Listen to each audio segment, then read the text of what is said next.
I feel the market's just finding its new foundation after such a roller coaster of a ride. There's no urgency in the market. If you really then look at the product that's sitting and that's moving, there's a perceived value. Like I can see the value, whether it's like it has a view, it's on a quiet street. 40,000 people leave Metro Vancouver every year. So literally 10 times as many homes were started construction on in Kelowna in the past decade versus the decade prior. I think Kelowna and the Okanagan it's a really resilient part of the world. It's very desirable, and we're starting to see people come back.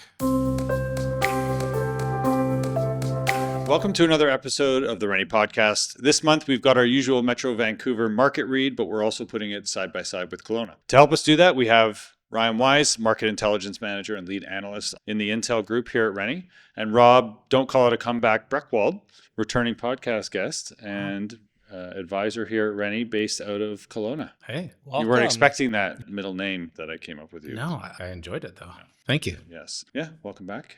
Thanks for having me. Yeah. Great to see you.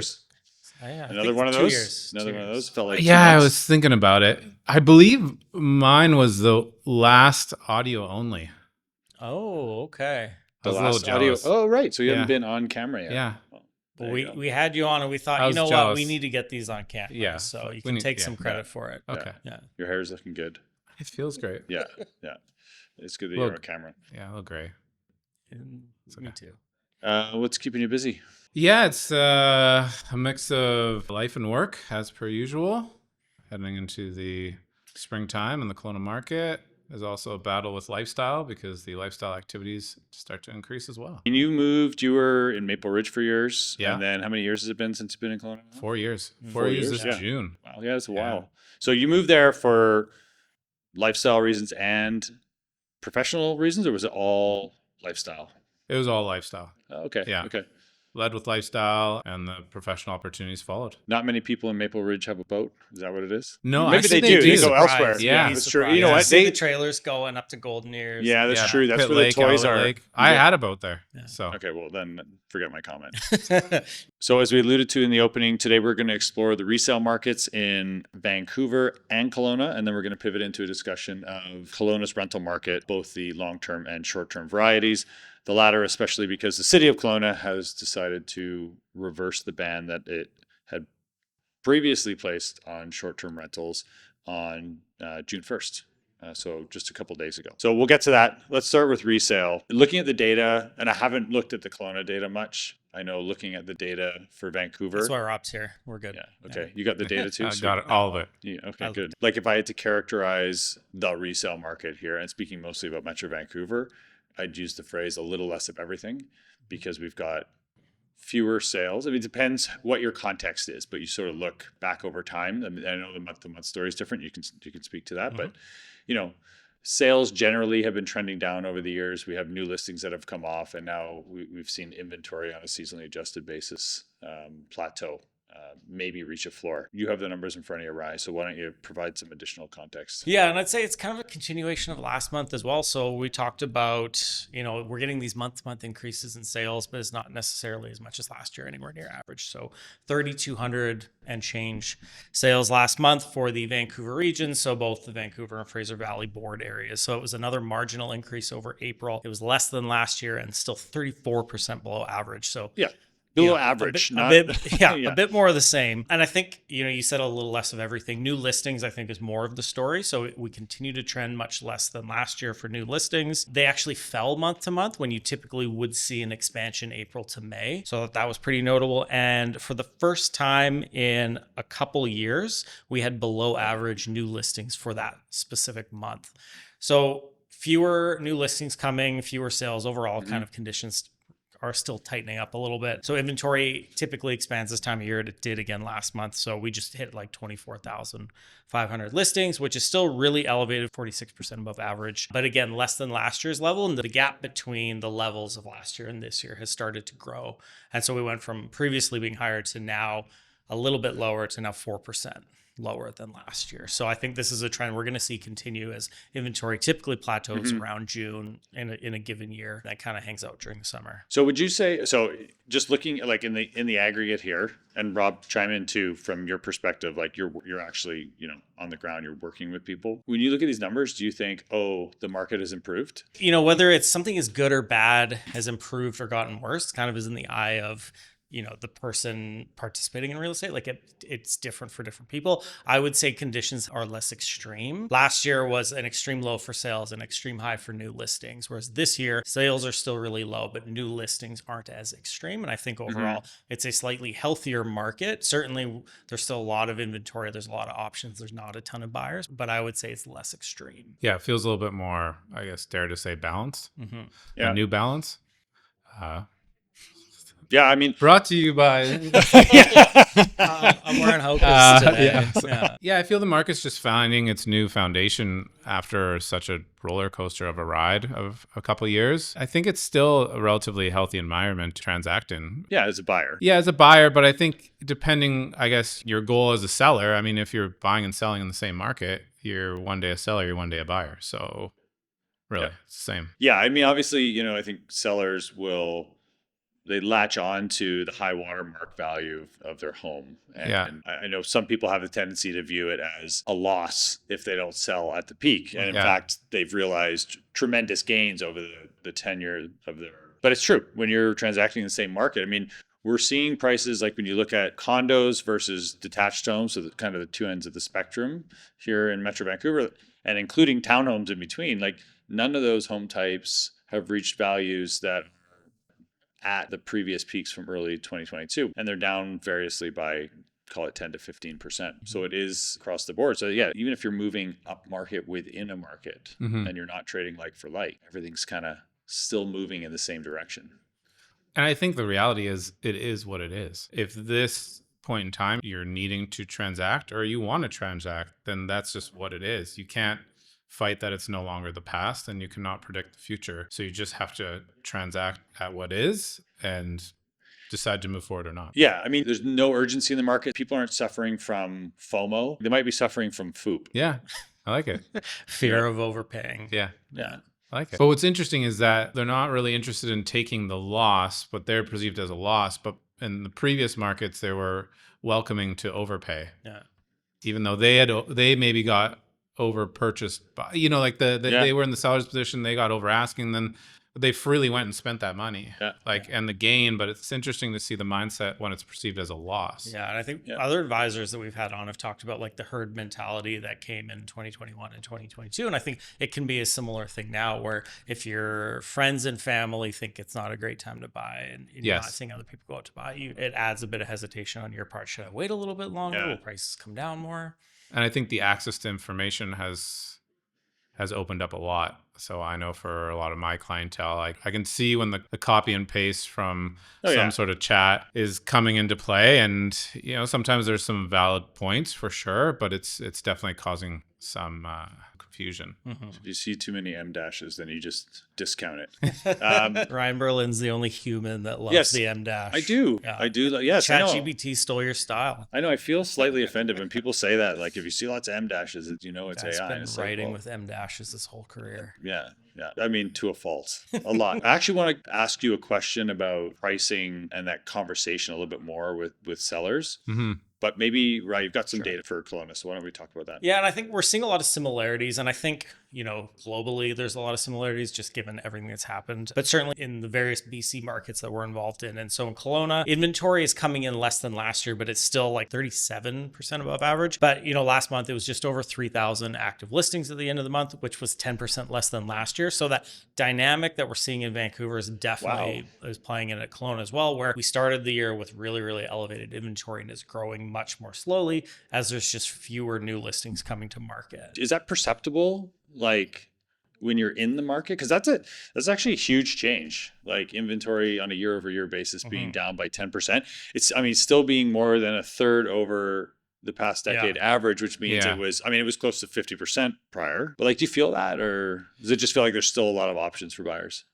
Yeah, it's interesting when you talk about options. I feel that, I could go yeah, there's a lot of options to show a buyer, but what they'll actually purchase is another thing. What are they doing? Like we've talked to advisors who have said that buyers are becoming a lot more picky, right? They're becoming more. I mean, we've talked too off camera. Like buyers are more aggressively coming in with lowball offers, but then also, after inspection, really nitpicking and looking for ways to bring down the price. I think there's a lot of different strategies around that as well. But I think from general perception, I think if the house fits the need of the buyer, they will pay something in around the market value. And what's the market value? Well, it's just going to depend on what the seller's willing to sell it for and the buyer's willing to buy it for. I love all the data points we have access to. And I agree with you. Like, it's pretty amazing to see some of the numbers that are growing currently in Kelowna. And on a ground level, just from driving around, like I've had even friends and family make comments of like, oh, wow, the for sale sign went up. And then all of a sudden,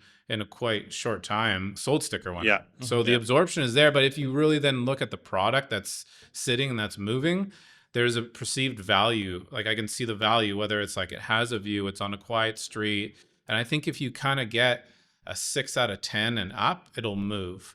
If you get something on a busy street or the seller just hasn't taken their time to present it, like that's where, yes, buyers will come in. And then if they feel that there's an opportunity to be had, they're going to exercise the ability to do that. But I've also seen good product go in multiple offers, like, or sell very quickly. Which we're seeing here too. There's not a singular sort of story that applies equally to all parts of these markets across product types, across neighborhoods, right? You still see stuff moving that is appealing to families. Yeah. That's you're ready to move into or has a feature that the other homes don't have. Well, one of the other things we're hearing down here a lot from some of our advisors is that so much of the detached home inventory, specifically the single family homes, is like tear downs. It's stuff that is not move-in ready. You either need to do a massive reno or it's like really actually just being marketed as like duplex or multiplex land. And so they say, if you look at the total number of detached listings, the stuff that's actually like ready to go for a family to move into is, a subset of that. There's actually a lot of listings that just aren't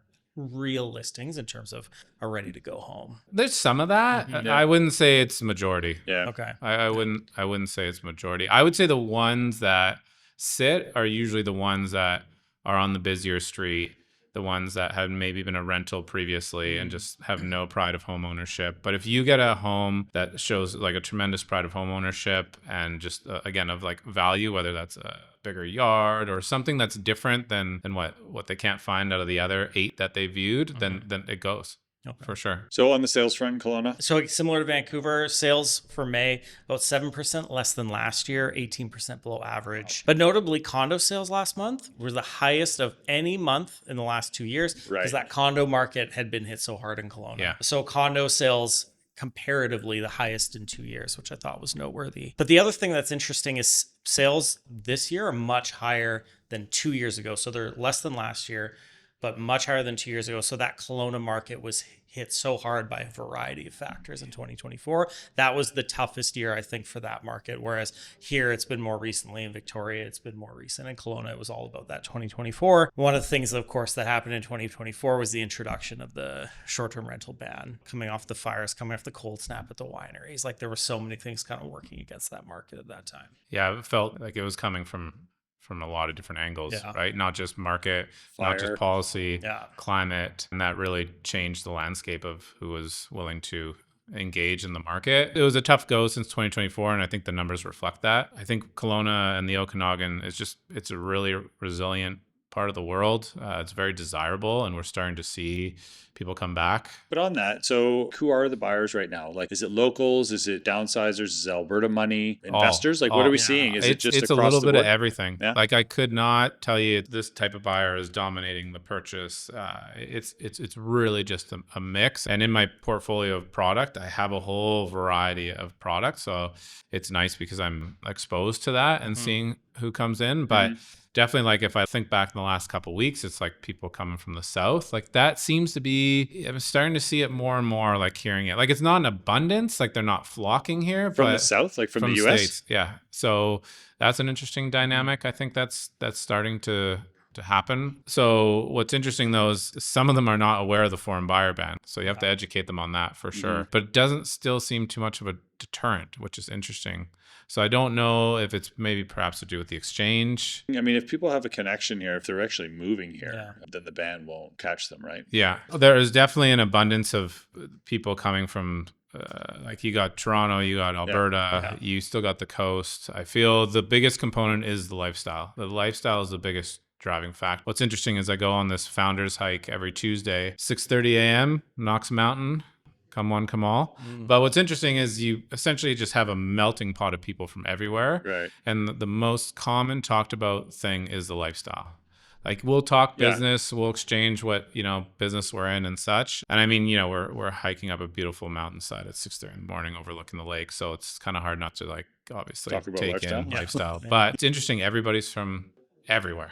Like, a lot of people definitely get to know, people definitely come from Alberta, but it's Alberta, the coast, the States.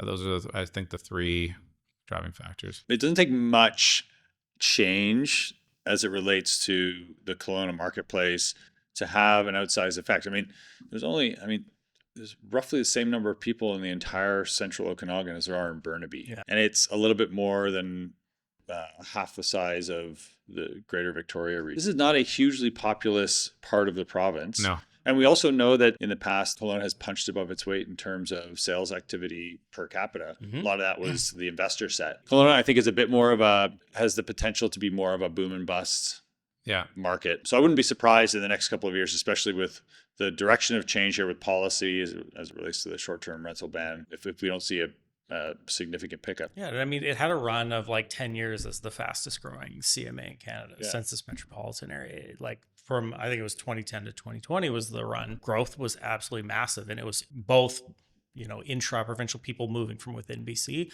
and from across Canada, much more than it was people moving internationally. It was a lot of Canadians moving from all over the place to Kelowna. And you see like the expansion of the airport. Like it's interesting because you think back at 2024 and I watched it as, there's definitely some hard summers there for businesses and you saw them close and there was a lot that were able to hang on, but there's a lot, especially with like Aqua and Movala, Caban, like they have big retail and they're filling. You got big spas going in Movala. Aqua has a big like day spa going in there, like huge TIs. So I think definitely people are betting on Kelowna again for sure in the Okanagan. It's awesome. Let's move over to rental. There's a stat or a series of numbers here that really kind of stops you in your tracks. So Kelowna's purpose-built rental vacancy rate went from under 1% in 2022. So that number doesn't knock your socks off if you're from Vancouver.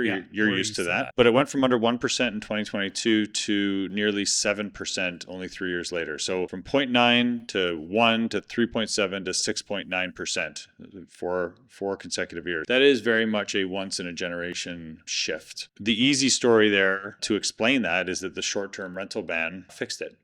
Right. But you've been looking at the data, right? I know you've had a lot of fun over the last week sort of parsing things and coming up with a narrative. So why don't you share what you're looking at? So I mean, the short-term rental ban came into effect May 1st, 2024. It was through most of the province, and it effectively limited short-term rentals to within principal residence, except for certain areas. And so Kelowna, which of course had a lot of short-term rental, there's some estimates from StatsCan that in 2023, it was between 1 and 2,000, depending on how many sort of illegal units you counted. But the reality was most of those homes that were being used for short-term rental restrictions were never available, like the kind of home that would be a long-term dwelling. So it's not just like all condos, it was cabins, and we went through the list when it came out.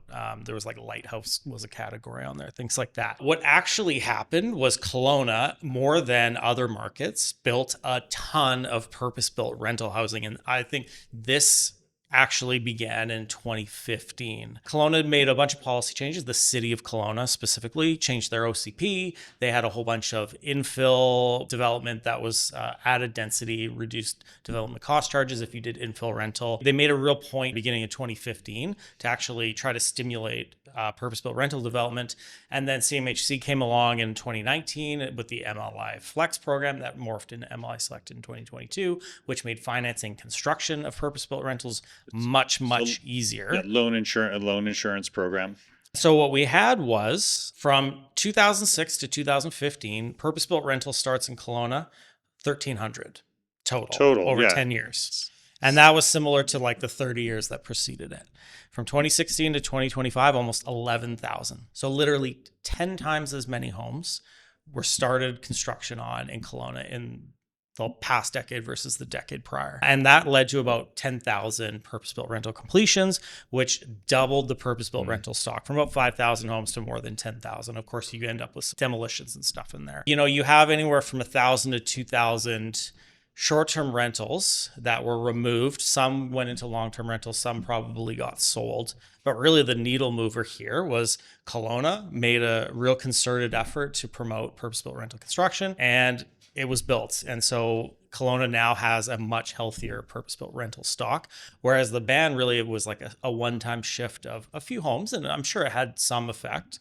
But the much, much bigger thing for me was that the municipal government and to an extent the federal government really actually had a big hand in creating a system where purpose-built rental supply was delivered in big numbers. And that's against the backdrop too of, like you mentioned, that Kelowna was, as a region, was growing faster than any CMA in Canada for a while there on a relative basis.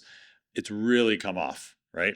It's really slowed. And part of that has to do with interprovincial migration flows, not as many people on a net basis coming from Alberta to BC, but then obviously to immigration policy. Even though it impacts a place like Kelowna less directly, still has an impact. Exactly. And it's the fact those demographic trends were occurring at the same time that purpose-built supply was expanding. I mean, you could remove this conversation around the short-term rental ban, and this feels like it would be explainable, what we've seen with the vacancy rate, right? Like it seems that linear. It takes a while to bring new homes to market. It takes a long time to build a tower or a 6-story wood frame building.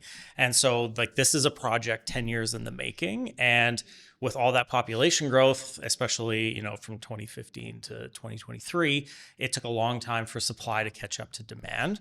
But I think if you step back and you watch starts and completions, like this was coming and it should have been recognized. And I think this short-term rental ban really wasn't the driving factor here. And it's had, some other consequences when it comes to things like tourism. Yeah, absolutely. So when leading up to the ban in 2024, did you see, I mean, do you think that homeowners, investor owners believed that was actually going to come to pass? And did you see or did you have clients who were offloading rental units that were on Airbnb or Vrbo? I don't think anybody saw it coming, really. There were conversations around it, but you have like an OCP and everything amended to support this type of zoning. You have pre-sales happening, marketing happening, price per square foot values around short-term rentals. So I think it caught everybody off guard. It's interesting, like the numbers around like that rental stock buildup, right? I feel they got the math right there and they were really proactive about it. It's interesting now, and obviously hindsight's a little bit different, but you see that vacancy jump from a sub 1% to jump like almost into double digits. You could only say that they got the math wrong there. To answer that question around like offloading their stock, I think people still wanted to believe, the whole thing about Kelowna being, that region being the fastest growing, really everything. I think during that transition time of that happening, like people still wanted to believe that and have the energy around the growth of it. Yeah. And then when it came into play, it just started to wreak a little bit of havoc on the market for sure, the speculative investor market. But I think it compounded with, a big fire, a cold snap, it just felt like it was coming from every angle. Every month there was something, and I think it weighs on confidence of anybody willing to move, invest, anything like commercial, residential, move their family, right? So I think if I look at that, there was just a lot of factors that are hard to pull, like on resale, rental stock, such inventory. There's easy to pull data points from there, but who was affected by the climate, by fires and cold snap, like that's a hard, and the economy. Well, there are macroeconomic factors. So much. Yeah. To your point, like you could pull the short-term rental stuff out of it, and it would still make sense. So it's interesting now to review all those data points and say, well, like aside from the tourism side, and yes, for the investor, no longer being able to generate short-term rental revenue, yes, there's that, but the general overall like coming and going is I don't know, going with it. The short-term rental ban, in all likelihood, didn't have a significant impact on the changes that we saw in the long-term / purpose-built rental segment, Yes. but it did seem to have manifest effects in the hotel segment. Yeah, and I think it's not surprising there because it's a much smaller base. There's, fewer hotel rooms than there are rental apartments in any market. It's funny, when I was in Kelowna last month trying to get a hotel, a prominent downtown hotel, I won't name which one, $700 a night on a weekday in mid-April. It's bonkers. So I did not stay downtown. I got a much better rate kind of near the mall, like $200 a night. But Kelowna Tourism has some great data on some of the typical industry metrics that hotel uses. So average daily room rates over the past 2 years have gone up 16%. Average daily room rate year round is over $200 a night in Kelowna now on average. And then they do like revenue per available room. So that's like a more of an annual metric. It's up like 25% over the past couple of years.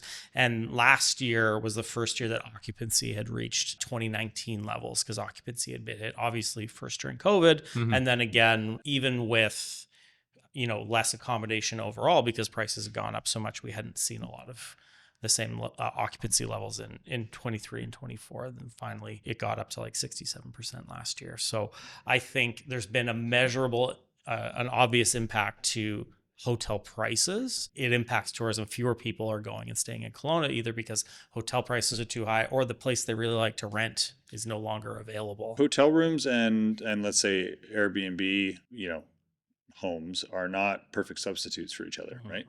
I mean, those are different value propositions, and locationally, Airbnb or Vrbo, any of these short-term rental platforms, they offer you an ability to stay in places that you wouldn't otherwise be able to access, right? If you only have hotels at your disposal. So, yeah, so obviously, I think broadly speaking, some negative knock-on effects, objectively, from the ban as it relates to tourism. So, and short-term rentals can also be really good surge supply. So Kelowna just hosted the Memorial Cup, and unfortunately their new rules weren't in place for that. They're hosting BC Lions games this summer. There's some other big events happening, and so like people can more easily put their home into short-term rental and accommodate that sort of excess demand that you don't get year-round. Whereas here in Vancouver, we're hosting a soccer tournament of some kind, and the ban is still in effect. So I imagine there's going to be a bunch of illegal short-term rentals to try and accommodate all these people. I don't know how you can't get them up on a platform.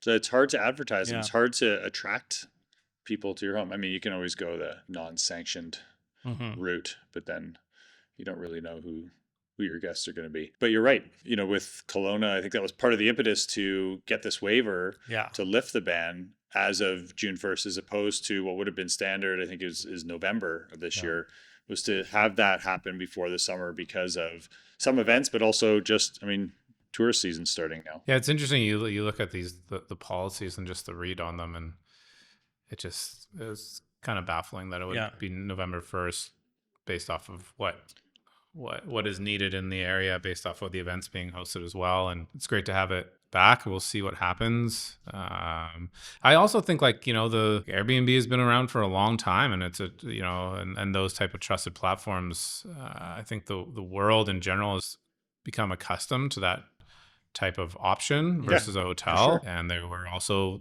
units purposely built and developments purposely built for that. So it was interesting to see those go back into the long-term rental pool.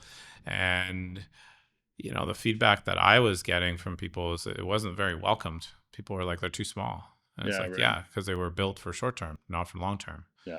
And so, it's just, it's good to have them back in the short term. Let's move on. We do have a listener question.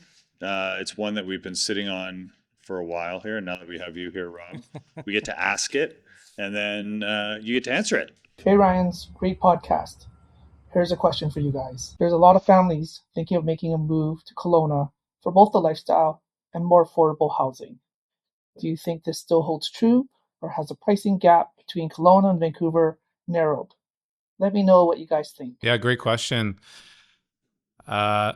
I think the pricing gap is quite the surprise for a lot of people who come and venture into the Okanagan for a move. The perception is that it's going to be a bigger gap. It's not. Yeah, it's still there, but it's yeah. not massive. It's not sort of what it's perceived to be. Yeah.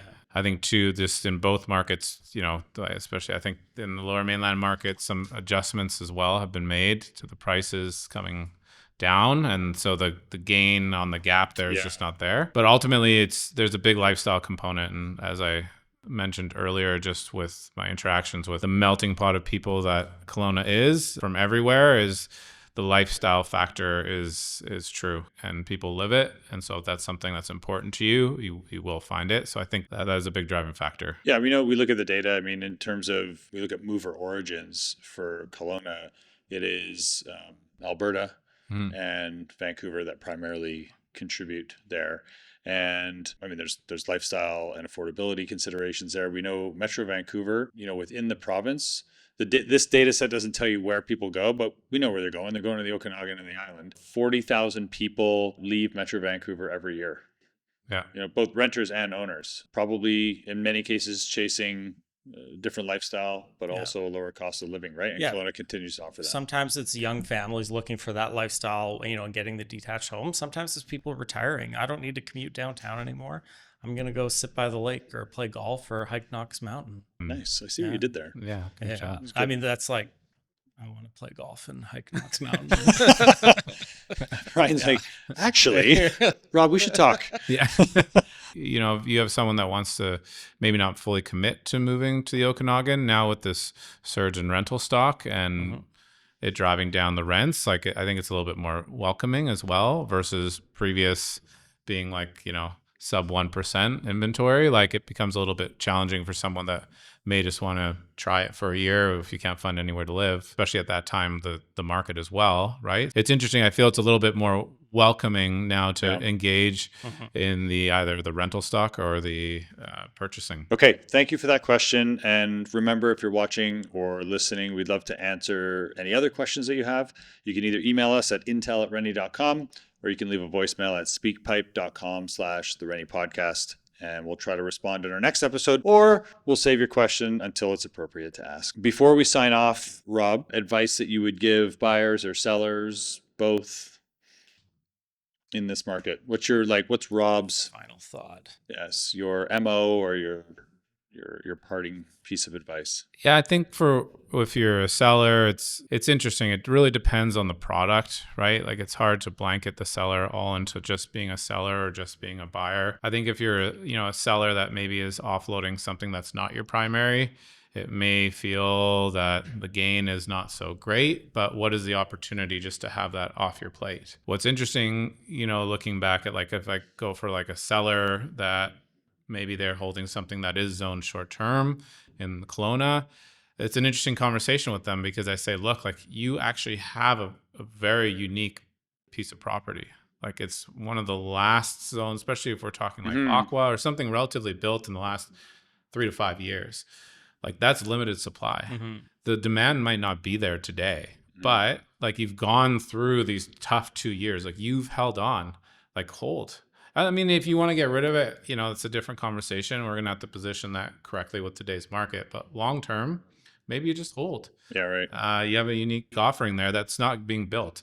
And if you look at the numbers of what that would cost to reconstruct, it just won't happen. Yeah. The absorption is not there for the product, but the demand could be there for the use. So hold. For a seller that's moving like a primary, I think you just have to look again, like what's the purpose? Why are you moving it? It's just trying to answer those questions about why and then building sort of a process from there. Right.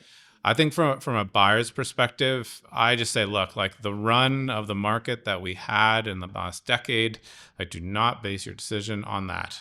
Well, either way, both good or bad. Like we've seen some tremendous peaks and valleys there. And I say just lead with lifestyle. You know, make sure the home just feels like a home. Make sure the area just is really aligned with you and your needs.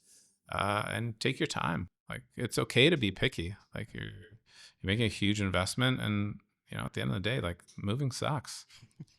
Yeah, I hate moving. Final I used to thought, like it. What? Well, Really? Yeah, I think there were parts of it, like What maybe part? it's somewhat Yeah. masochistic. I mean, part of it is the purging, like, you clean your current Yeah. place out and you're like finally make some tough decisions you weren't willing to make before. Yeah. And so you move into your new place thinking like the stuff that I have is the stuff that I want, and you get to find new places for it all. But the actual process of moving really sucks. Like if I had to move again, I would hire a company to come in and pack everything too. Yeah. Because I just don't have time in my life to be wrapping wine glasses in newspaper. I don't want to do that again ever. I used to wrap my dishes in my clothes. For real. Last time I moved. It just While you're wearing them? No, like clean Oh. clothes, like t-shirts. Dishman. Yeah. Yeah. Why is the dish man? Yeah. I know what you mean. I think there's some exciting parts about it, but ultimately it's destructive. Yeah. Like moving is a big ordeal. Yeah. So just be picky and voice your opinion on it. Cool. Good advice. Finally, how can people get in touch with you? We don't really care what information you share here. It could be an Instagram handle, or it could be your home address and phone number.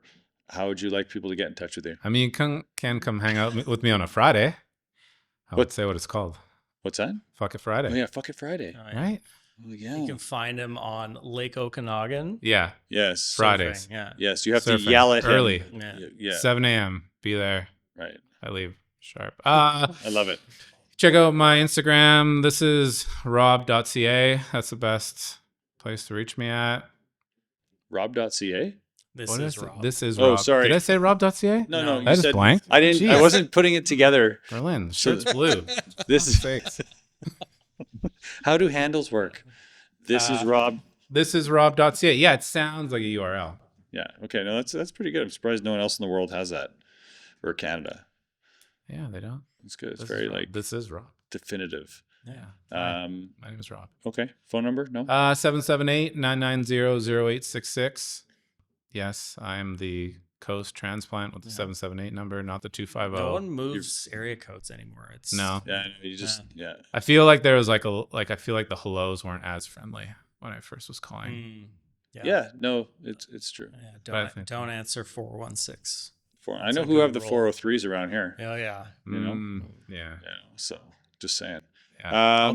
I'll take those calls, but not 416.